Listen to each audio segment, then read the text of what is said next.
Hello my dear aspirants, welcome to Roy academy learning point YouTube channel.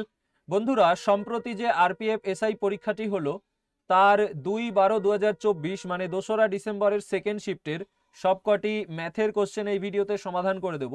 ভিডিওটি প্রথম থেকে শেষ পর্যন্ত দেখবে, কারণ এটি তোমাদের upcoming RPF constable, NTPC group D এবং বর্তমানে যে টেকনিশিয়ান এক্সাম চলছে তার জন্য ভেরি ভেরি ইম্পর্টেন্ট। ঠিক আছে, আর এটি আমাদের ম্যাথের 3 নম্বর শিফটের প্রশ্ন সমাধান চলছে। এর আগে আমি 2টো শিফটের প্রশ্ন সমাধান করে দিয়েছি, তার প্লেলিস্টের লিঙ্ক ভিডিওর নিচে ডেসক্রিপশন বক্সে পেয়ে যাবে, সেখান থেকে চেক করে নিও। ঠিক আছে, আর আমাদের অফিসিয়াল টেলিগ্রাম চ্যানেলের লিঙ্কও ডেসক্রিপশন বক্সে দেওয়া আছে, আমাদের টেলিগ্রাম চ্যানেলে জয়েন করে নেবে। আর ইউটিউব চ্যানেলে নতুন হলে চ্যানেলটিকে সাবস্ক্রাইব করার পরে পাশে আসা বেল আইকনটিকে অল অপশনে সেট করে নিও। ঠিক আছে, তো সবার প্রথমে আমাদের অ্যারিথমেটিকের সেকশন রয়েছে। তো 1 নম্বর প্রশ্নে কি বলেছে? 18 সেমি ব্যাস বিশিষ্ট একটি গোলকের পৃষ্ঠতলের ক্ষেত্রফল নির্ণয় করুন। তো এখানে ব্যাস বলেছে 18, তাহলে ব্যাসার্ধ কত হবে? 9 হবে। আর গোলকের পৃষ্ঠতলের ক্ষেত্রফল হয় 4 পাই আর স্কোয়ার। আর মানে ব্যাসার্ধ 9, তাহলে 9 গুণ 9। ঠিক আছে, তো 9 নং 81 গুণ 4 করলে হয়ে যাবে 324 পাই আমাদের অ্যান্সার। দেখো এইখানে অপশনগুলোতে পাই লেখা নেই, তার মানে অপশনে ভুল আছে, তো এইটা আমাদের কারেক্ট অ্যান্সার হয়ে যাবে 324 পাই। চলো নেক্সট। এইবারে 2 নম্বর প্রশ্ন বলেছে, সেলের সময় রাঘব 78% ছাড়ে 50 টাকা মুদ্রিত মূল্যের একটি নোটবুক এবং 8% ছাড়ে 100 টাকা মুদ্রিত মূল্যের একটি কলম কিনেছিলেন। সেলের ফলে তিনি কত টাকা সাশ্রয় করেছে? তো দেখো 78% ছাড়ে 50 টাকা মুদ্রিত মূল্যের, তো এইবারে শতাংশটা তুমি এখানেও ধরতে পারো যে 78 টাকা দামের 50% ছাড়ে, ব্যাপার একই। ঠিক আছে, মানে কি বলতে চাইছি বলতো? মানে হলো 50 গুণ 78% আমি যদি করি এইটাও যা, আর 78 গুণ 50% করলেও একই ব্যাপার। বুঝতে পেরেছো? কারণ সেই তো শতাংশের 100টা নিচে আসবে, সেটা আমি 50-এর নিচে ধরি বা 78-এর নিচে ধরি, একই ব্যাপার।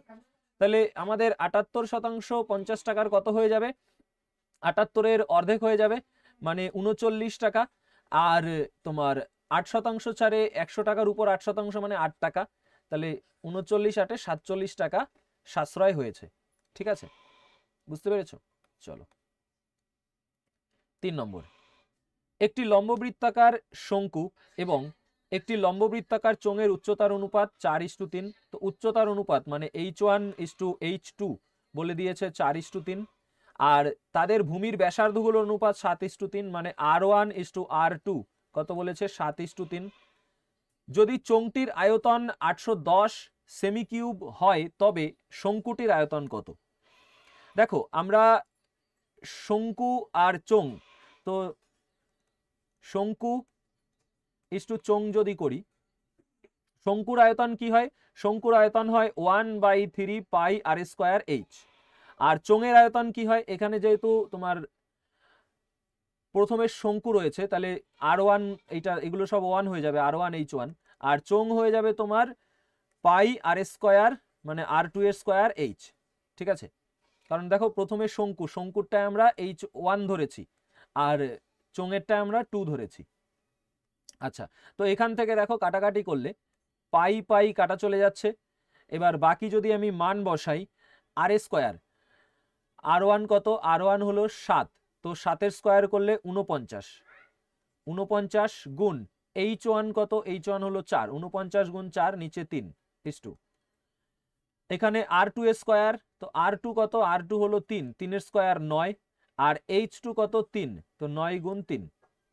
ঠিক আছে, তো এখানে 49 গুণ 4 যদি করি, 4 নং 36, 6 হাতে 3, 4 4 16, 3 19, আর 3 যদি ওপাশে নিয়ে চলে যাই তাহলে আমাদের কত হয়ে যাবে? 3 3 9 নং 81। প্রশ্নে চোঙের আয়তন বলে দিয়েছে, চোঙের আয়তন 81 পাচ্ছি, 81 মানেই তাহলে 810, কত গুণ? 10 গুণ, এইটা মানে কত? 1960 হয়ে যাবে তাহলে, কারণ 10 গুণ করবো আমরা, তাই না? বুঝতে পেরেছো? চলো নেক্সটে যাব। এইবারে 4 নম্বর বলেছে, নিম্নলিখিত রাশিটিকে অপ্রকৃত ভগ্নাংশে প্রকাশ করুন। অপ্রকৃত ভগ্নাংশ, তো এখানে 0.14। এবার দেখো 4-এর মাথায় শুধু পৌনপুনিক, 1-এর মাথায় নেই, তাই 14 থেকে আমাদের 1 বিয়োগ করতে হবে। 14 থেকে 1 গেলে 13, আর পৌনপুনিক একটার মাথায় 9 এবং দশমিক আর পৌনপুনিকের মাঝে একটা সংখ্যা, তাই একটা শূন্য। ঠিক আছে, এইভাবে আমাদের ভাঙাতে হয়। যোগ, এখানে দেখো তোমার 0.23, 3-এর মাথায় পৌনপুনিক, 2-এর মাথায় নেই, তাহলে 23 থেকে আমাদের 2 বিয়োগ করতে হবে, কত হয়ে যাবে? 21 হয়ে যাবে। এবার আমাদের এখানে নিচে কত হবে? নিচে হয়ে যাবে পৌনপুনিকের জন্য 9 আর দশমিক আর পৌনপুনিকের মাঝে একটা সংখ্যা 0, যোগ কত? 2। তো 2টা যেহেতু যোগ আকারে আছে তাই 2 পূর্ণ করে দেব। আর 90 নিচে, উপরে আমাদের দেখো এই দুটো যদি যোগ করি, নিচে 90 আর উপরে 13 আর 21 যোগ করলে 34। অপশন 3-এরটা কারেক্ট অ্যান্সার। ঠিক আছে, বুঝতে পেরেছো? Very good. চলো এইবারে 5 নম্বর প্রশ্ন বলেছে, অতুল 173টি চেয়ার বিক্রি করে 73টি চেয়ারের বিক্রয় মূল্যের সমান লাভ করেছে, তার লাভের শতকরা হার কত? তো দেখো লাভ করেছে কতগুলো? 73টা চেয়ারের বিক্রয় মূল্যের সমান, আর বিক্রি করেছে 173টা চেয়ার। তো এখানে আমাদের দেখো 173টা চেয়ার বিক্রি করেছে কিন্তু লাভ 73টা, তার মানে সে কি 173টার চেয়ারের টাকা যখন সে মানে কি কেনার সময় কি 173টা চেয়ারের টাকা দিয়েছিল? না, 173 থেকে 73 বাদ যাবে, মানে 100টা চেয়ারের টাকা দিয়েছিল, গুণ 100 কত হয়ে যাবে? 73%। এটা গেল আমি মৌখিকভাবে করলাম। এখন এই কোশ্চেনে কয়েকজনের বুঝতে অসুবিধা হয় এইভাবে করলে, তো সেই জন্য আমি তোমাদের কিভাবে করবে অন্য আরেকটা মেথড দেখাচ্ছি। যে আমি বেসিক ভাবে যদি টুকি, 173টা চেয়ার বিক্রি করেছে, তো আমরা জানি কি selling price minus cost price সমান সমান প্রফিট বা লস, যে কোনো একটা পাই। ঠিক আছে, এখন 173 বিক্রি করেছে, তার মানে 173টার সেলিং প্রাইস। এবার 173টা বিক্রি করার জন্য তাকে কিনতেও হয়েছে 173টা, তার মানে 173-এর কস্ট প্রাইস সমান কি হয়েছে? লাভ হয়েছে কত? 73টা চেয়ার বিক্রয় মূল্য বলেছে, তার মানে 73 বিক্রয় মূল্য মানে সেলিং প্রাইস।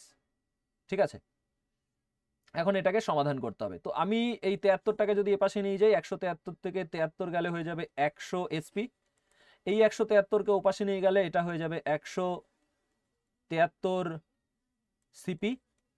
ঠিক আছে, এখন তোমার এসপি বাই সিপি যদি আমি করি, তাহলে 173 আর 100টা নিচে চলে আসবে কোনাকুনি, তাই না? নিচে 100। তাহলে দেখো কস্ট প্রাইস 100 টাকা হলে বিক্রয় মূল্য যদি তোমার 173 হয়, লাভ কত হচ্ছে? 73। তো 100-তে 73 মানে শতকরা কত? 100%। ওই সরি 73%, ভুল বলছি কেন, 73%। ঠিক আছে, এটা গেল আমাদের কনসেপ্ট ধরে আমি যদি করি। বুঝতে পেরেছো?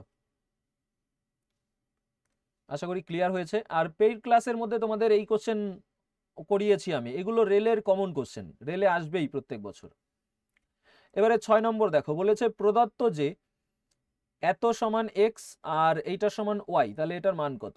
তো এক্স এর জায়গায় আমি যদি এটা বসাই, 2-এর পাওয়ারে 0.83, তার পাওয়ারে জেড রয়েছে, সমান ওয়াইয়ের জায়গায় যদি আমি এটা বসাই, 2-এর পাওয়ারে 0.09, এবার ওয়াইয়ের পাওয়ারে 5 আছে, এখানে 5 বসালাম। দেখো বেস আমাদের দুই জায়গাতে দুই সমান, বেস যখন সমান হয় তখন আমাদের পাওয়ার সমান হয়ে যায়, আর পাওয়ারের উপর পাওয়ার থাকা মানে গুণ হয়। তো 0.83 জেড গুণ করলে জেড গুণ হয়ে গেল, আর এখানে 5 নং 45, 2 ঘর আগে দশমিক, তো এখানে 0.0। ঠিক আছে, তো জেড সমান সমান কত হবে? 0.45। এবার এইটাকে এই পাশে নিয়ে আসলে 0.83 নিচে আসলো। বুঝতে পেরেছো? এটাকে আমরা যখন এই পাশে নিয়ে আসলাম নিচে চলে আসলো, দুটোতেই 2 ঘর আগে দশমিক তুলে দিলাম। 83 দিয়ে আমরা এই 45কে ভাগ করব। তো 83 দিয়ে 45কে ভাগ যায় না, দশমিক বসিয়ে 0 নেব। প্রথমে কয়বার যাবে? 5 বার যাবে, আর দশমিকের পরে 5 দিয়ে একটাই অ্যান্সার আছে। ঠিক আছে, আমাদের গুণও করতে হবে না, কারণ দেখো আমি দেখছি 5 8 40, তো 5 বারই যাবে, 6 বার করলে বেশি হয়ে যাবে। তো আমাদের অ্যান্সার পেয়ে গেছি, এটা অ্যান্সার। এবার পুরোটা তুমি ভাগ করে দেখতে পারো, মিলে যাবে, 0.54 পাবে। ঠিক আছে, নেক্সট 7 নম্বর প্রশ্ন বলেছে, একটি পণ্য তার প্রকৃত বিক্রয় মূল্যের 3/8 বিক্রি করলে সরদের 19% ক্ষতি হয়। যদি তিনি এটি প্রকৃত বিক্রয় মূল্যের 60% দামে বিক্রি করেন, তবে তার লাভের শতাংশ কত হবে? তো দেখো এখানে তোমার লাভ বা ক্ষতির কথা বলেছে, তাই না? তাহলে আমরা কস্ট প্রাইস যদি ধরি 100%, কস্ট প্রাইস 100% হলে যদি 19% ক্ষতি হয়, তাহলে সেলিং প্রাইস কত হবে? 100 - 19 মানে 81%। ঠিক আছে, এবার প্রকৃত বিক্রয় মূল্যের 3/8 বলেছে, তো নিচেরটা যদি প্রকৃত বিক্রয় মূল্য হয় তাহলে সেখানে বিক্রি করছে উপরের দামে, মানে 8 টাকা প্রকৃত বিক্রয় মূল্য হলে 3 টাকায় বিক্রি করছে। যেহেতু শতাংশে আছে তাই কাটাকাটির জন্য আমি এখানে এক কাজ করি, একটা করে শূন্য বাড়িয়ে দিই। আমি করতেই পারি, উপর নিচে 10 দিয়ে গুণ করে শূন্য বাড়িয়ে দেওয়া যায়, ঠিক আছে। তাহলে আমি এখান থেকে দেখছি যে সে বিক্রি করছে 30 টাকায়, সেইটাই তোমার কত শতাংশ বিক্রয় মূল্য? 81%, ঠিক আছে। দাম পাচ্ছে কত? 81%। 30 টাকায় বিক্রি করে দাম পাচ্ছে 81%। এখন পরে কি বলেছে? বলেছে এটি প্রকৃত বিক্রয় মূল্যের 60% দামে বিক্রি করলে, তো প্রকৃত বিক্রয় মূল্য 80, 80-র 60% কত হবে? সরি, 80-র 60%, দেখো দুটো শূন্য কাটা, 6 × 8 = 48। তাহলে 30 টাকা মানে যদি 81% হয়, 48 মানে কত শতাংশ বেরিয়ে যাবে আমাদের। তো এখান থেকে কাটাকাটি করলে 3 দিয়ে 3 × 10 = 30, 3 × 16 = 48, 16 1 16-র 6 হাতে আমার 1, 8 16 128, 1 129। তো এই 10-এর জন্য এক ঘর আগে দশমিক, এত শতাংশ। তাহলে সে এখন বিক্রি করে এত শতাংশ দাম পাচ্ছে, তাহলে তার লাভ কত হচ্ছে? 29.6, কারণ কিনেছিল 100%, বিক্রি করে পাচ্ছে 129.6, তাহলে লাভ 29.6%। ঠিক আছে, বুঝতে পেরেছো? চলো নেক্সট। এবারে 8 নম্বর প্রশ্ন বলেছে 2023 সালের 14ই ফেব্রুয়ারি থেকে 2023 সালের 28শে এপ্রিল পর্যন্ত সময়ের জন্য 2000 এর উপর 6.25% বার্ষিক সুদের হারে সরল সুদ কত হবে? তো এখানে যখনই আমাদের এই সরল সুদ বলেছে বা চক্রবৃদ্ধি সুদ বলুক, যখন আমাদের এরকম ডেট দিয়ে দেয়, সেইটা সর্বদা মনে রাখবে 73-এর গুণিতকে থাকে, ঠিক আছে। যে দিন পাওয়া যায় তাতে সেটা 73-এর গুণিতক। তো এখানে যেহেতু ফেব্রুয়ারি থেকে এপ্রিল, মাঝখানে শুধু মার্চ পড়ছে, তার মানে এটা 73 দিনই হবে।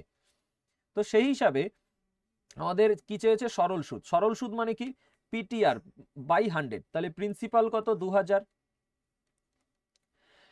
ইন্টু টাইম কত? 73 দিন। এবার 73 দিনকে যদি বছরে নিয়ে যাই তাহলে 365 দিয়ে ভাগ করব, কাটলে পরে কত পাবো? 1/5 পাবো, ঠিক আছে। তাহলে 1/5 বছর গুণ করতে হবে রেট অফ ইন্টারেস্ট, মানে এত বাই 100। তো এইটা বাই 100 করা মানে ভগ্নাংশে কত হয়ে যায়? সেটা এটা বাই 100 মানে হয়ে যাবে তোমার, দেখো 6.25, আমরা জানি 12.5 মানে হলো 1/8, তাহলে 6.25 মানে 1/16, তাহলে 1/16, ঠিক আছে। Principal, time, rate of interest গুণ করলেই আমরা কি পেয়ে যাব? এসআই পেয়ে যাব। তো সমাধান করলেই অ্যান্সার। দেখো সমাধান করার জন্য আমি এখানে 5 × 80 একবারে কাটলাম, 5 × 80, 80 দিয়ে যদি এটাকে ভাগ করি, প্রথমে তোমার 80 দুগুণী 160, 160 আছে কত হলে? 200 হবে 40, তারপরে একটা শূন্য, তাহলে 80 দিয়ে 400-কে যদি ভাগ করি তাহলে 5 বার যাবে, তাহলে 25 আমাদের অ্যান্সার হয়ে গেল, ঠিক আছে। সরল সুদ কত হবে? 25 টাকা। চলো নেক্সট। এবার 9 নম্বর প্রশ্ন বলেছে একটি সংখ্যার 20% হলো 530-এর 20% থেকে 180 বেশি, তবে সংখ্যাটি কত? একটা সংখ্যার 20%, মানে সংখ্যা, এই একটা সংখ্যা যেটা বলছে সেই সংখ্যাটাকে আমরা n ধরে নিচ্ছি, তার 20%, মানে 20% মানে 1/5, এইটা সমান হয়ে যাবে 530-এর 20% থেকে। 530-এর 20% কত? শতাংশের জন্য এই দুটো শূন্য কাটা, তো 53 দুগুণী হয়ে যাবে তোমার 106, 106 তার থেকে 180 বেশি, তার মানে 286। সংখ্যাটির 20%ই হলো 286। তো এবার n সমান সমান 5 গুণ 286 করলে হয়ে যাবে 1430। অপশন 4-এরটা কারেক্ট অ্যান্সার। বুঝেছো? আচ্ছা, ভেরি গুড। চলো এবারে 10 নম্বর বলেছে সুরজ একটি নৌকায় 424 কিমি পথ স্রোতের বিপরীতে 48 ঘন্টায় অতিক্রম করে এবং স্রোতের অনুকূলে 30 ঘন্টা সময় নেয়। স্রোতের গতি কত? আমরা জানি যে স্রোতের গতি সমান সমান হলো অনুকূলের গতি বিয়োগ প্রতিকূলের গতি ভাগ 2। তো অনুকূলে 30 ঘন্টা সময় নিচ্ছে 424 কিমি যেতে, তাহলে গতি কত? 424/30। প্রতিকূলে 48 ঘন্টা সময় নিচ্ছে তোমার 424 কিমি যেতে, 424/48, তাহলে এটা কি হলো? অনুকূল বিয়োগ প্রতিকূল হলো। তো এটা আগে সমাধান করি। 424 কমন নিয়ে নেই, কমন নিয়ে নিলে এখানে 1/30 আর 1/48 পড়ে থাকবে, তো 30 আর 48 লসাগু করতে পারো বা ডাইরেক্ট 30 গুণ 48 লিখছি আমি। এবার 30 দিয়ে যখন ভাগ করবো এটাকে, ভাগফল পাবো 48, 48 দিয়ে ভাগ করলে ভাগফল পাবো 30, তাহলে 48 আর 30-এর পার্থক্য কত হবে? বিয়োগ রয়েছে মাঝখানে, তাই পার্থক্য করলে কত হবে? 18, ঠিক আছে, এইটা। এখন এই পুরোটাকে আমাদের 2 দিয়ে যদি ভাগ করি, অনুবিয়োগ প্রতীকে 2 দিয়ে ভাগ করতে হবে, তো 2 দিয়ে ভাগ করা মানে 1/2 দিয়ে গুণ করা, তাই না? তো আমি 1/2 দিয়ে গুণ করে দিচ্ছি, তাহলে এটা আমাদের হয়ে যাবে কি, স্রোতের গতি হয়ে যাবে। বুঝতে পেরেছো? স্রোতের গতি হয়ে যাবে। এবার কাটাকাটি করতে হবে।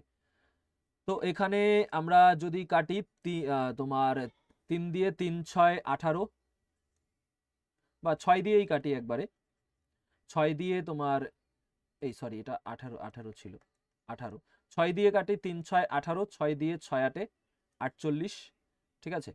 এবার 8 দিয়ে যদি এটাকে কাটি, 5 8 40, তারপরে 3 8 24। এখন আর কি কাটাকাটি যাচ্ছে, 3 দিয়ে এই যে এটাকে কাটতে পারছি, 3 10 30, তাহলে আমাদের উপরে হচ্ছে 53, নিচে হচ্ছে 10 দুগুণী 20। তো যখন আমাদের নিচে 20 থাকে, উপরেরটার সাথে 5 গুণ করে 2 ঘর আগে দশমিক বসাতে হয়। তো 3 5 15, 5 হাতে আমার 1, 5 5 25 1 26, এবার 2 ঘর আগে দশমিক। কেন 2 ঘর আগে দশমিক? তার কারণ হলো উপরে 5 গুণ করলে নিচেও 5 গুণ করতে হয়, তো 5 20 100 হয়ে যায়, আর 100-র জন্য 2 ঘর আগে দশমিক। এটা আমাদের অ্যান্সার।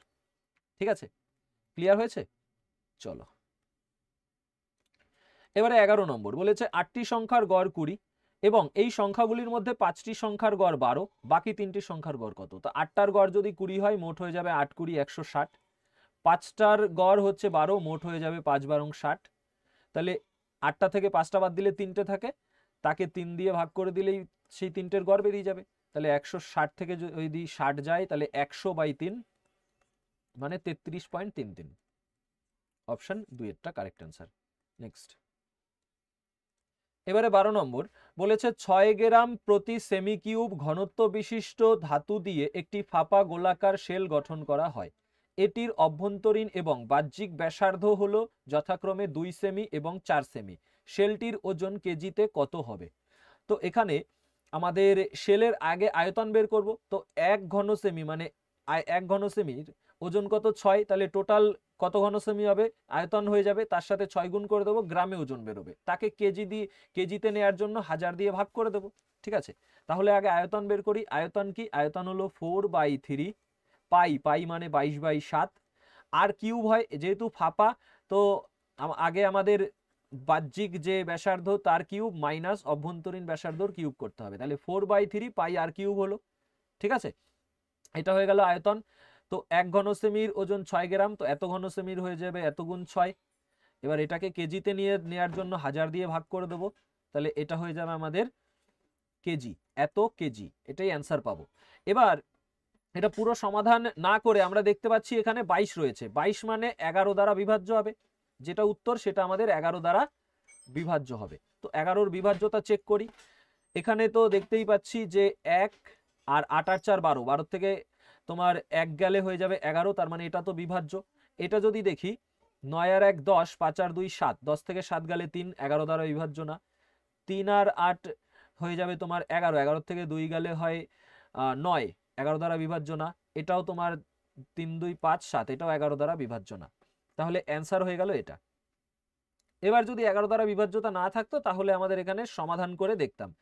ঠিক আছে, আর দেখো নিচে 1000 রয়েছে, 3 ঘর আগে দশমিক হয়, এই জন্য তো এটা আমাদের অ্যান্সার। ক্লিয়ার? চলো এইবারে 13 নম্বর প্রশ্ন বলেছে প্রদত্ত সারণীটি দেখুন এবং নিম্নলিখিত প্রশ্নের উত্তর দিন। কি চেয়েছে? 1994 থেকে 1995 সাল পর্যন্ত সমস্ত ব্যাংকের ঋণ প্রদানের শতকরা বৃদ্ধির হার কত ছিল? 94 থেকে 95। 94-তে ছিল 120, আর 95-তে তোমার হয়েছে কত? 126। তো 120-তে 6 বেড়েছে, শতকরা কত? 6 দিয়ে করলে 6 20 120, 1/20 হলো 5%। অপশন 3 এরটা কারেক্ট অ্যান্সার। ঠিক আছে, নেক্সট। এবারে 14 নম্বর বলেছে নিম্নলিখিত রাশিটিকে অপ্রকৃত ভগ্নাংশে প্রকাশ করো। তো এখানে অপ্রকৃত ভগ্নাংশ দেখো 13 থেকে 13-র মাথায় পৌনঃপুনিক, এটার মাথায় নেই, তো এগুলো তো শূন্য, তো 13 থেকে বিয়োগ করার কিছু নেই, তো 13ই থাকবে। নিচে 2 ঘর, দুটো পৌনঃপুনিক রয়েছে, দুটোর মাথায়, তাই দুটো নয়। একটার মাথায় নেই আর দশমিক আর সংখ্যার মাঝে, তাই না? তাই একটা শূন্য যোগ। এখানে আমরা দেখছি 32 লিখবো, কারণ পুরোটার মাথায় পৌনঃপুনিক দশমিকের পরে। এবার দুটো 9 বসবে দুটো পৌনঃপুনিকের জন্য। ঠিক আছে, আচ্ছা, এখানে এটাকে সমাধান করতে হবে। সমাধানের জন্য আমি এক কাজ করি, দুই জায়গাতেই একটা শূন্য বসিয়ে দিলে দেখো 990 হয়ে গেল নিচে, আর উপরে 320 আর 13 যোগ করলে হয়ে যাবে 333। 3 দিয়ে ভাগ করলে 111 বাই 330। অপশন 2 হলো কারেক্ট অ্যান্সার। নেক্সট, এবারে 15 নম্বর বলেছে মান নির্ণয় করুন। তো এখানে 9 থেকে 7 গেলে 2, 2 দিয়ে কাটা যাবে পুরো, তাহলে 8 দিয়ে 5 8 40, 34 আর 5 যদি যোগ করি 39। এখানে 3 দিয়ে করলে 3 27 81, 27 গুণ 39 করলে দেখো 7 নং 63, এককে 3 আসবে, অপশন 2 অ্যান্সার। নেক্সট, 16 নম্বর মান নির্ণয় করো। দেখো মান নির্ণয় করতে বলেছে, তো এখানে 11 দিয়ে 33 ভাগ করলে 3, তার সাথে 3 গুণ করলে 9, এখানে 3 4 12, তো -12 আর 9, 12 থেকে 9 গেলে 3, তো -3 অ্যান্সার। ঠিক আছে। নেক্সট, 17 নম্বর সেম প্যাটার্ন, দেখো শুধু ডিজিট পাল্টে দিয়েছে। এই 2 দিয়ে এটাকে কাটা যাবে, কারণ 5 থেকে 3 গেলে 2, 2 2 কাটা। 6 দিয়ে 6 14 84, 14 14 হলো 28, আর এখানে 7 দুগুণী 14, তো 28 গুণ 2 করলে কত পাবো, এই যে মাঝখানে গুণ, 28 দুগুণী 56। নেক্সট, 18 নম্বর 8টি সংখ্যার গড় 20, এই সংখ্যাগুলির মধ্যে 5টির গড় 16, বাকি 3টির গড়। এই সেম কোশ্চেন আর একটা ছিল না, শুধু ডিজিট পাল্টানো ছিল। তো 8টি সংখ্যার গড় 20, মোট হলো 8 20 160। 5টা সংখ্যার গড় 16, তাহলে মোট হলো 5 16 80। 160 থেকে 80 যদি বিয়োগ করি তাহলে কত হয়ে যাবে, 80 হয়ে যাবে। এদেরও আবার গড় চেয়েছে, তো 3 দিয়ে ভাগ করে দেবো। 3 দিয়ে 80কে ভাগ করলে 3 26, ঠিক আছে, 3 26 78, তো 26.67 আমাদের অ্যান্সার হয়ে যাবে। চলো নেক্সট, এইবারে 19 নম্বর প্রশ্ন বলেছে একটি ব্যাংক বার্ষিক 8.8% হারে অর্ধবার্ষিক দেয় চক্রবৃদ্ধি সুদ প্রদান করে। তো এই কোশ্চেনটা যখনই পরীক্ষার সময় দেখবে, এটাকে মার্ক ফর রিভিউ করে দিয়ে তোমার নেক্সট কোশ্চেনে চলে যাবে, কারণ এটা ক্যালকুলেটিভ কোশ্চেন। দেখতেই পাচ্ছ বার্ষিক সুদের হার কত শতাংশ বলেছে, আর এখানে সংখ্যাটাও কি বড় দিয়েছে। ঠিক আছে, এটা সংখ্যা যদি ছোট হতো তাহলে আমাদের করতে তাড়াতাড়ি হয়ে যেত, আর অপশনগুলো দেখো কাছাকাছি অপশন। তো এই সেম প্যাটার্নের কোশ্চেন শুধুমাত্র ডিজিট পাল্টে দিয়ে, এর আগেও কিন্তু ছিল, এর আগের যে শিফট করিয়েছি সেখানেও ছিল। তো চলো এখানে আমি কোশ্চেনটা সমাধান করে দিচ্ছি কিভাবে করতে হবে। 8.8% হারে সুদ বার্ষিক, তাহলে অর্ধবার্ষিক মানে সুদ হয়ে যাবে এটার অর্ধেক, মানে 4.4। তাহলে 1924 টাকা, এটার 4.4% বের করব। তো করি, 1924 গুণ 4.4, 4 4 16 6 আমার 1, 4 দুগুণী 8 আর 1 9, 4 নং 36 6 হাতে 3, 4 1 4 আর 3 7, আবার 4 দিয়ে গুণ করলে 7 6 9 6। এবার এখানে যোগ করলে 6 9 6 15 5, হাতে আমার 1, 9 6 15 1 16 6 হাতে 1, 8 6 14 আর 1 15 5, হাতে আমার ওই সরি 7 6 13, 13 আর 1 14 4, হাতে আমার 1, 7 আর 1 8। তাহলে কত হলো, 8 4 6 5 6। অলরেডি এখানে এক ঘর আগে দশমিক ছিল, শতাংশের জন্য আরো 2 ঘর, মানে দশমিক বসবে আমার এই জায়গাটায়। ঠিক আছে, এটা হলো। এবার এইটার সাথে 2 গুণ করব, কেন, কারণ যখন চক্রবৃদ্ধি সুদ হয় তখন আমাদের অর্ধবার্ষিক করে এক বছরে কয়বার সুদ পাবে, অর্ধবার্ষিক করে যেটা জানুয়ারিতে বিনিয়োগ করছে সেটা এক বছরে 2 বার সুদ পাবে। তাই প্রথম যে সুদ শতাংশ হয়, সুদ হয়, সেটা তোমার 2 গুণ হয়, পরের যে সুদ হয় সেটার সাথে কি হয়, 1 গুণ হয়। ঠিক আছে, তো এবার এর আবার আমাদের কি করতে হবে, 4.4% বের করতে হবে। এখন আমি দেখছি অপশন তোমার যাও একদম তো পাশাপাশি নেই, যে 48 49 57 58 ওরকম তো নেই। তাই আমরা কি করব, এখানে এই দশমিকের পরের এইগুলোকে বাদ দিয়ে এটাকে আসন্ন মানে নিয়ে যাব। তাহলে এটাকে আসন্ন মানে নিয়ে গেলে আমরা কি করে 85 লিখতে পারি। এইটাকে যদি আসন্ন মানে নিয়ে যাই আমরা, তাহলে এটা হয়ে যাবে তোমার 4। ঠিক আছে, দশমিকের পরেরটা বাদ দিয়ে দিলাম, আসন্ন মানে নিয়ে যাচ্ছি। তো এবার 85 গুণ 85-র 4% সুদ বার করি। তাহলে 4 5 20 0 হাতে 2, 4 8 32, 2 করলে 34, 340। তো 340 শতাংশের জন্য 2 ঘর আগে দশমিক। ঠিক আছে, এইটা হলো আমাদের জানুয়ারি মাসের বিনিয়োগের। এবার তারপরে যেটা 1924, এটার আবার যখন জুলাই মাসে বিনিয়োগ করছে তখন সেটার বছর শেষে মানে একবারই সুদ পাবে, কারণ জুলাই থেকে বছর শেষ হতে 6 মাসই থাকে, তার মানে একবার সুদ পাবে, তো একবার 4.4% বের করলেই হয়ে যাবে। তো এটা 4.4% কত হবে? 84.6 সামথিং। তো এটাকে আমি আসন্ন মানে বেশি নিয়ে নিচ্ছি, 85 নিয়ে নিচ্ছি। ঠিক আছে, আসন্ন মানে 85 নিয়ে নিলাম। তো এখন এটা 2 গুণ 85 আরো একটা 85, মানে 3 গুণ 85 করব। তো 3 গুণ 85 করলে কত হয়? 3 5 15, 5 7 আমার 1, 3 8 24 আর 1 25, 255। আর এখানে হচ্ছে 3.40, তো যোগ করলে 255 আর 3 258.4। এইটা আমাদের হচ্ছে সুদ। এটা কোথায় আছে? অপশন 4-এ আছে। দেখো আমরা যেহেতু এখানে আসন্ন মানে 2 বার বেশি নিয়েছি, এখানে দেখো আমরা 84.6 ছিল আসন্ন মানে, 6 এর জন্য আমরা 1 বেশি করে নিয়েছি, এখানেও 6 এর জন্য আমরা 1 বেশি নিয়েছি। তার মানে আমাদের যেটা বেরাচ্ছে সেটা অ্যান্সারের থেকে একটু বেশি। তা অ্যান্সার কোনটা? এইটা, তার থেকে একটু বেশিই তো এটা। দেখো 257.69 এর থেকে একটু বেশিই তো হয় 258.4, তাহলে এটাই অ্যান্সার হয়ে যাবে। বুঝতে পেরেছো? এইভাবে করে তো আমরা ক্যালকুলেশন বাঁচাতে পারি। কিন্তু পরীক্ষায় বলবো যদি আসে তোমার কনস্টেবলে, তাহলে প্রথমে স্কিপ করবে, পরে কোশ্চেনে হাত দেবে। ঠিক আছে, যদি টাইম থাকে শেষে। এবারে 20 নম্বর বলেছে, বছরের প্রথম 3 মাসে প্রাঞ্জলের মাসিক গড় আয় ছিল 19,008। এপ্রিল মাসে, এই কোশ্চেনটাও তোমার স্কিপ করার কোশ্চেন। কোশ্চেনের ইসে দেখেছো, তোমার সংখ্যাগুলো দেখেছো, আর এখানে তোমার 3 মাস পরে আবার 1 মাসে 50% বেশি, তারপরে আবার বলেছে শেষের 8 মাসের গড় চেয়েছে।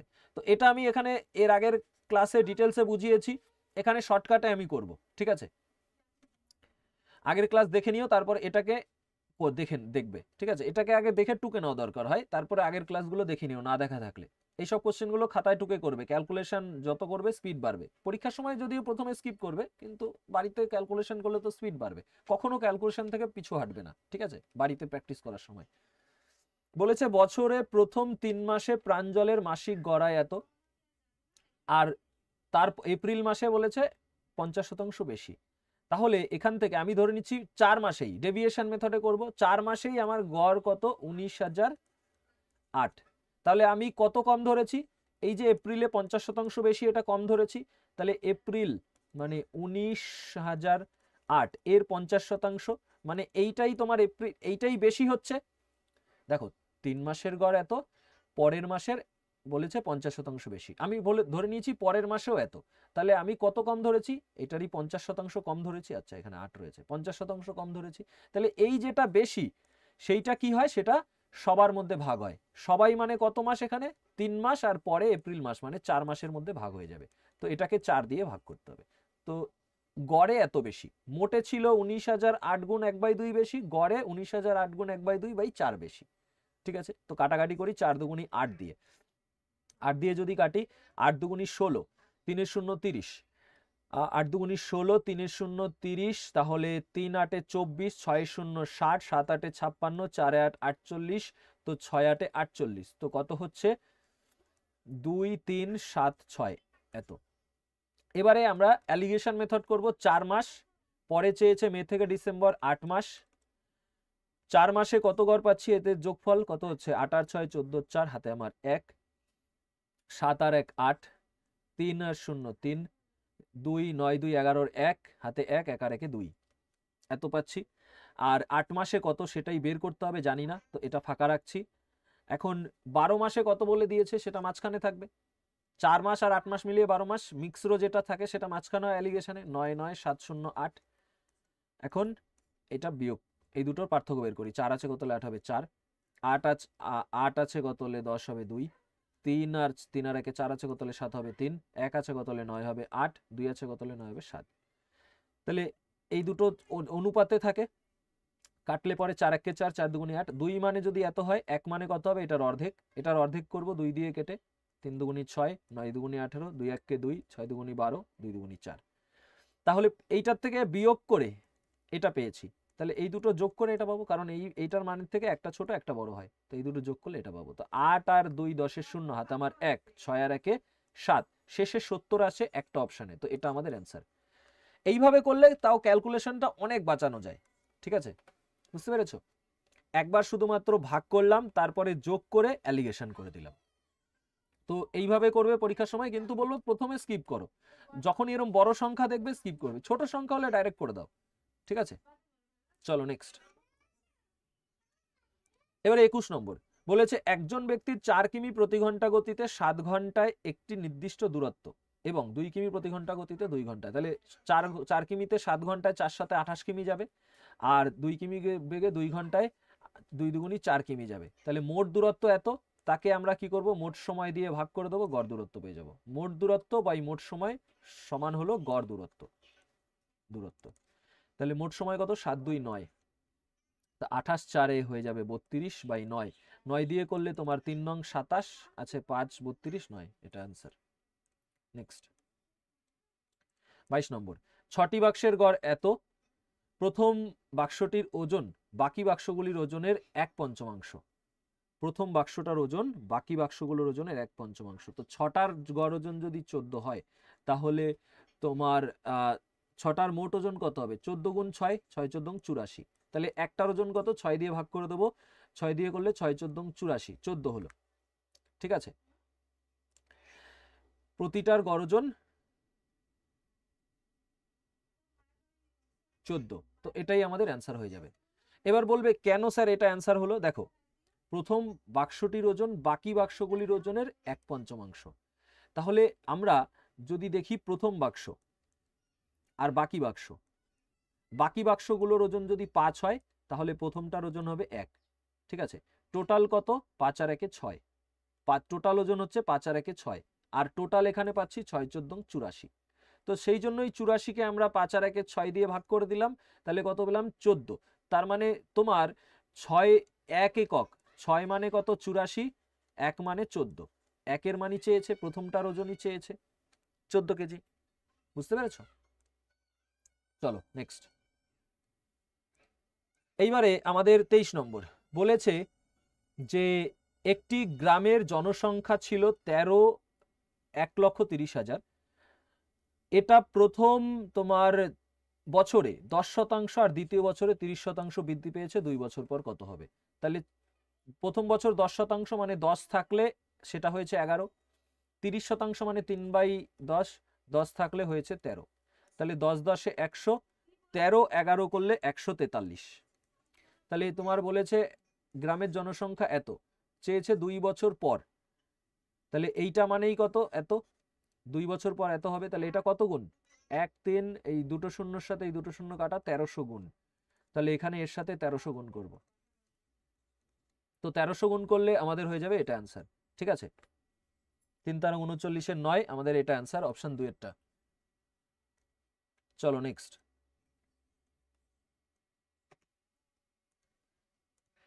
এইবারে 24 নম্বর প্রশ্ন বলেছে নেহা এবং কাজল 4:9 অনুপাতে একটি ব্যবসায় বিনিয়োগ করে, যদি মোট লাভ 5,590 টাকা হয় তাহলে নেহা এবং কাজলের লাভের মধ্যে পার্থক্য কত হবে? ঠিক আছে, তো দেখো যে অনুপাতে বিনিয়োগ করে লাভও সেই অনুপাতেই পায়, লাভের টাকাটাও। তাহলে মোট লাভের টাকা কত হবে, তাহলে বিনিয়োগের অনুপাতেই, তাহলে 9 আর 4 13 হবে মোট টাকা। আর সেইটা মানেই প্রশ্নে কত বলা হয়েছে, 5,590। চেয়েছে পার্থক্য, এদের পার্থক্য কত, 9 আর 4 এর পার্থক্য 5, তো 5 কত অ্যান্সার করলেই হয়ে যাবে। তো 13 দিয়ে কাটলে দেখো 3 তারং 39, 4 তারং 52, 3 আর 39, 3 তারং 39 শূন্য, তো 5 গুণ 43 করলে 215, তারপর শূন্য, এটা আমাদের অ্যান্সার। ঠিক আছে, বুঝতে পেরেছো? চলো এইবারে 25 নম্বর বলেছে একজন ব্যক্তি একটি ভিউ পয়েন্টে হেঁটে যান এবং তার গাড়ির গতি ধ্রুবক রেখে শুরুর বিন্দুতে ফিরে আসেন এবং এইভাবে মোট সময় লাগে 3 ঘন্টা 30 মিনিট। উভয় পথে গাড়ি চালিয়ে তিনি 3 ঘন্টা সময় বাঁচাতে পারতেন, একই গতিতে উভয় পথে হাঁটতে তার কতক্ষণ সময় লাগতো? আচ্ছা, তো দেখো এখানে আমরা কি দেখতে পাচ্ছি যে প্রথমে কি করে, হেঁটে যায়, আর গাড়িতে হাঁটাও গাড়ি ধ্রুবক গতি, ঠিক আছে, বিন্দুতে ফিরে আসছে, হেঁটে যান ও তার গাড়ির ধ্রুবক গতি রেখে শুরুর স্থানে ফিরে আসে। তার মানে যায় হেঁটে মানে ওয়াক, ফিরে আসে গাড়িতে, যোগ করলে কত পাবো, 3 ঘন্টা 30 মিনিট মানে 3.5 ঘন্টা, 30 মিনিট মানে হাফ ঘন্টা, তাহলে হাফ মানে 0.5, তো 3.5 ঘন্টা। এবার কি হচ্ছে, উভয় পথে গাড়ি চালিয়ে তিনি 3 ঘন্টায় সময় বাঁচাতে পারে, তাহলে উভয় পথে গাড়ি চালিয়ে মানে 2 বারই গাড়ি চালাচ্ছে, তাই 2C, 3 ঘন্টা সময় বাঁচায়, তাহলে সময় নেয় কত? 0.5 ঘন্টা। কারণ 3.5 ঘন্টা লাগছিল, তার থেকে 3 ঘন্টা কমে গেলে তোমার এখন হাফ ঘন্টা লাগবে, 0.5 ঘন্টা। ঠিক আছে, তো এখন এই কোশ্চেনটা তোমার রেলের খুব পছন্দের কোশ্চেন। এখানে আমাদের কি করতে হয়, আগেও করিয়েছি এই প্যাটার্নের কোশ্চেন আমার পেড কোর্সের মধ্যে। এটা 2W, এটা 2C, আর তাহলে এখানেও 2 গুণ করে দেবো। তাহলে দেখো এটা হয়ে গেল 35 দুগুণী 70, এটা 7 ঘন্টা হয়ে গেল। তাহলে এবার এটা যদি বিয়োগ করি, 2C কাটা গেল, তাহলে 2W, মানে হেঁটে যেতে হেঁটে আসতে 2W, 7 থেকে 0.5 গেলে হয়ে যাবে 6.5, মানে 6 ঘন্টা 30 মিনিট হবে আমাদের অ্যান্সার। কিন্তু এখানে 6 ঘন্টা 15 মিনিট আছে, এখানে কোনো অপশানে আছে? নেই, অপশানই আমাদের ভুল আছে, কোনো অপশানে অ্যান্সার সঠিক দেয়া নেই। ঠিক আছে, হেঁটে যেতে হেঁটে আসতে সময় লাগবে 6 ঘন্টা 30 মিনিট, মানে 6.5 ঘন্টা। এবারে 26 বলেছে 6 অঙ্কের সংখ্যা এত এর সাথে 1 অঙ্কের ক্ষুদ্রতম কোন সংখ্যা যোগ করা হলে যোগফলটি 11 দ্বারা পূর্ণ বিভাজ্য হবে। তো 11 দ্বারা বিভাজ্যতা চেক করার জন্য 8 আর 3 11, 11 আর 1 12, এখানে 5 আর 4 9, উপরে হচ্ছে 12, নিচে হচ্ছে 9, তো 9 এর সাথে 12, নিচে হচ্ছে 9, 3 যোগ করলেই 12 হয়ে যাবে, তার মানে 3 অ্যান্সার। এখানে 3 যোগ যদি 10 না হয় এটা 13 হতো, তাহলেই বিভাজ্য হয়ে যেত। ঠিক আছে, নেক্সট 27 নম্বর, একটি বর্গক্ষেত্রাকার জমির ক্ষেত্রফল এত মিটার স্কয়ার, জমিটির প্রতিটি বাহুর দৈর্ঘ্য মিটারে কত। তো ক্ষেত্রফল বলে দিয়েছে, তো বাহুর দৈর্ঘ্য চেয়েছে, এর বর্গমূল করলেই হয়ে যাবে। তো এটার বর্গমূল করলে 126 আমরা পাবো অ্যান্সার। ঠিক আছে, বর্গমূল কিভাবে করতে হয় তোমাদের শিখিয়েছি আমি, এখানে আর দেখাচ্ছি না ডিটেলসে। এবারে আমাদের 28 নম্বর বলেছে 70 টাকা প্রতি কেজি দামের কত কিলোগ্রাম চালের সঙ্গে 90 টাকা প্রতি কেজি দামের 63 কেজি চাল মেশাতে হবে, যাতে এই মিশ্রণটি এত দামে বিক্রি করলে 15% লাভ হয়। এই প্যাটার্নটাও তোমার এসএসসি আর রেল বা তোমার WBCS এগুলোর জন্য খুব ইম্পর্টেন্ট প্যাটার্ন, সব পরীক্ষাতেই এসছে এই প্যাটার্নটা। তো এখানে আমাদের যেহেতু এই দুটো দামের চাল মিশাচ্ছে, মেশানোর পরে বিক্রি করে এই টাকাতে বিক্রি করে লাভ হচ্ছে, তার মানে লাভ না হলে কত হতো সেটা আগে বার করতে হবে।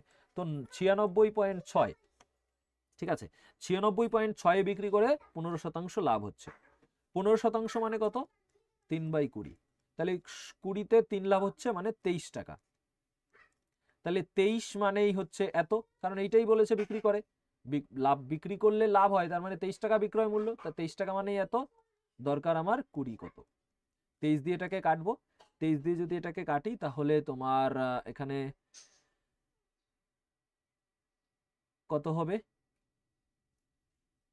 23 দিয়ে 4 বার করলে 4 23-এ তোমার 3 4 12, মানে 92, 92 আছে কত হলে 96, 4 4 6 46, 23 দুগুণী 46, 42 হলো। 42, এই দশমিক উঠিয়ে দিলে এই শূন্যটা কাটা চলে যায়, তাই না? তাহলে 42 দুগুণী 84। আচ্ছা, তাহলে আমাদের 84 হচ্ছে বিক্রয় মূল্য, যেটা বিক্রি করলে কোনো লাভ বা ক্ষতি হতো না। তো এখন অ্যালিগেশন করব, 70 টাকা কেজি ছিল একটা, আর একটা 90 টাকা কেজি, দুটো মিশ্রণের দাম কত পাচ্ছি আমি? 84 টাকা। এবার 84 থেকে 70 গেলে 14, 90 থেকে 84 গেলে 6, অনুপাত করলে 3:7। 3:7 চেয়েছেটা কি? চেয়েছে যে তোমার কত কিলোগ্রাম চালের সঙ্গে এত টাকা 63, তাহলে এই জায়গায় 63 কেজি বলে দিয়েছে, 90 টাকার যেটা সেটা 63, তাহলে 90 টাকারটা 7 কেজি, 7 মানেই 63, 9 গুণ 3 মানে কত? 3 নং 27।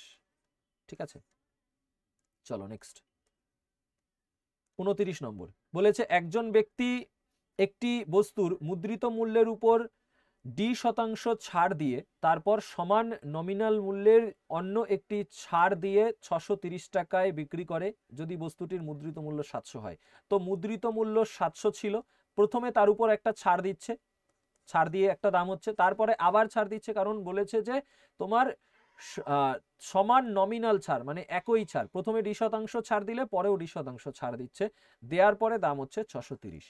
তো এটা সমাধানের জন্য প্রথমে এই দুটোকে অনুপাত করে নেব, 7 10 70, 7 9 63, তার মানে 10 টাকার জিনিসে 1 টাকা ছাড় দিচ্ছে টোটালে, তাহলে 1 টাকা দুইবারে ছাড় দিচ্ছে, প্রতিবারে কত করে ছাড় দিচ্ছে? হাফ টাকা করে ছাড় দিচ্ছে, বা 0.5 টাকা করে ছাড় দিচ্ছে, তাই না? 0.5, হাফ মানেই 0.5, প্রথমবারেও 0.5, পরের বারে 0.5, তাহলে কত শতাংশ ছাড়? ডি এর মান কত? ডি মানেই কত শতাংশ চেয়েছে, তাহলে 10 টাকায় যদি 0.5 টাকা ছাড় হয়, শতকরা কত? সমাধান করলেই অ্যান্সার। এই শূন্যর জন্য শূন্য কাটা, দশমিক উঠে গেলে এই শূন্য কাটা, 5%। অপশন 4 একটা কারেক্ট অ্যান্সার। নেক্সট 30 নম্বর প্রিয়া এবং আয়ুষী একসঙ্গে একটি ব্যবসায় 45,600 টাকা বিনিয়োগ করেছিল। বছরের শেষে মোট লাভ এত, মোট এত লাভের মধ্যে প্রিয়ার লভ্যাংশ এত হলে আয়ুষীর বিনিয়োগের পরিমাণ কত? আচ্ছা, তো এখানে দেখো আমাদের মোট এত লাভ আর প্রিয়ার লভ্যাংশ এত, তো এই দুটোকে আগে ছোট করে নিই, এই 0 0 কেটে ছোট করে নিলাম। ঠিক আছে, তাহলে 0 0 কেটে ছোট করে নিয়েছি।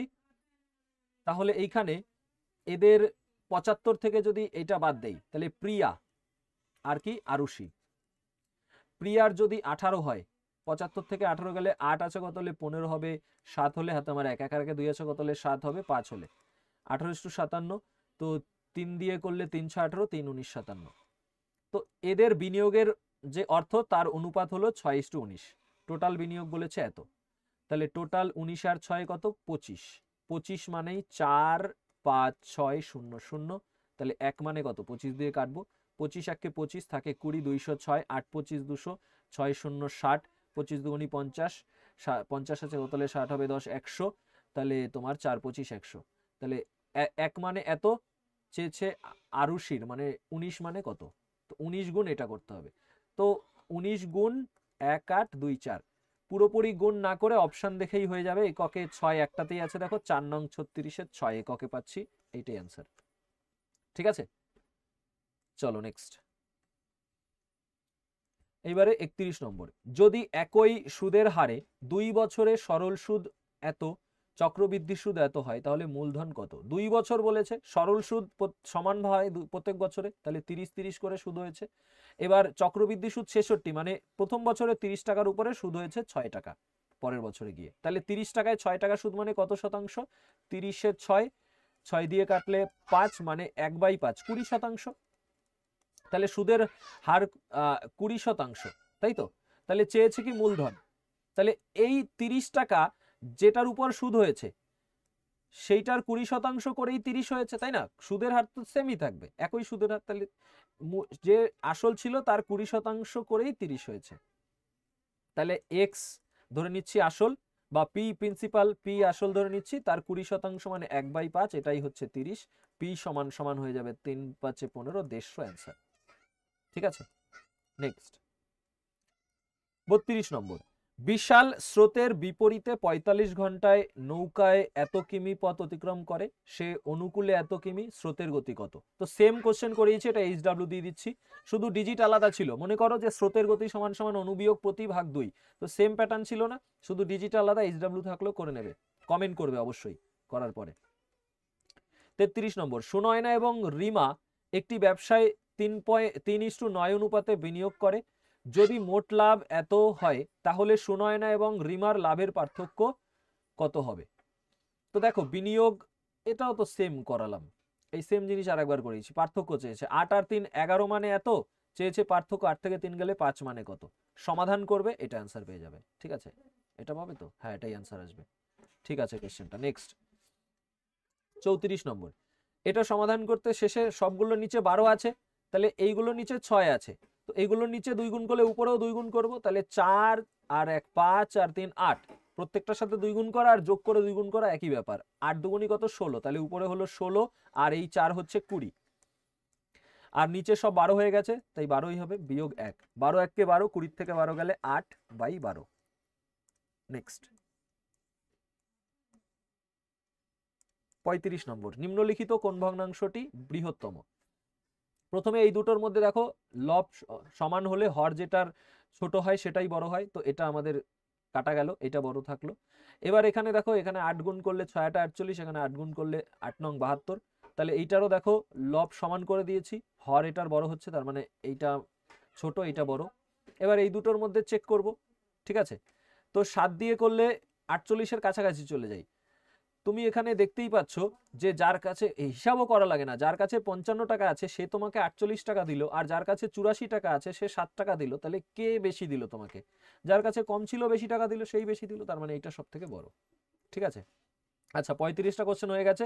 রিজনিং এর কোশ্চেনগুলো আমি এর আগে করে দিয়েছি অন্য শিফটে, মানে অন্য ভিডিওতে। তো ক্লাসটা কেমন লাগলো কমেন্ট করে জানিও। দেখা হবে তোমাদের সাথে পরের ক্লাসে, ততক্ষণ পর্যন্ত সবাই সুস্থ থেকো এবং ভালো থেকো। টেক কেয়ার, জয় হিন্দ, জয় ভারত।